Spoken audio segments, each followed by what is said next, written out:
je vais essayer autant que ça puisse m'être possible d'être dans la tête d'un chien.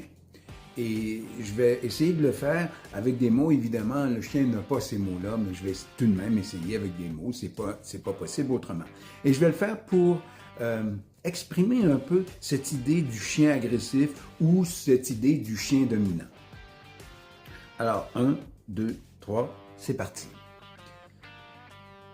On est en balade, ça va relativement bien, et tout d'un coup, il y a un événement stressant. Un autre chien vient avec son maître et le chien gueule comme un défoncé et son maître n'a aucun contrôle sur lui. Alors, je regarde ma maîtresse, elle est immensément stressée et c'est pas la première fois que ça arrive. Ça se produit fréquemment.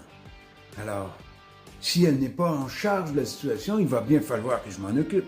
Alors, j'ai pas le choix si je veux défendre ma peau. Alors, je vais prendre le lead.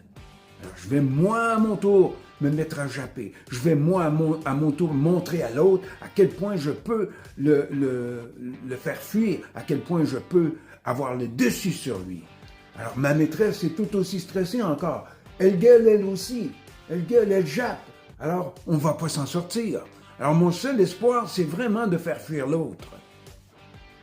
Fin de la tentative d'exprimer la nature du chien. Alors, voyez un peu ce que je veux dire, c'est que le chien dont le maître n'est pas en charge va lui-même devoir prendre les devants. Il n'a pas le choix. C'est sa vie qui est peut-être en danger. En fait, considérez l'émotion pure telle qu'elle est. Elle ne fait pas appel au raisonnement. Alors, si ça se produit, posez-vous la question, est-ce que vous êtes un leader adéquat?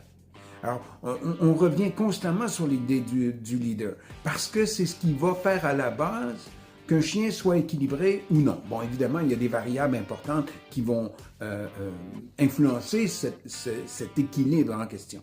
Mais la première, celle qui va être le plus important, c'est vous, votre attitude, votre perception des choses et le calme que vous pouvez adopter.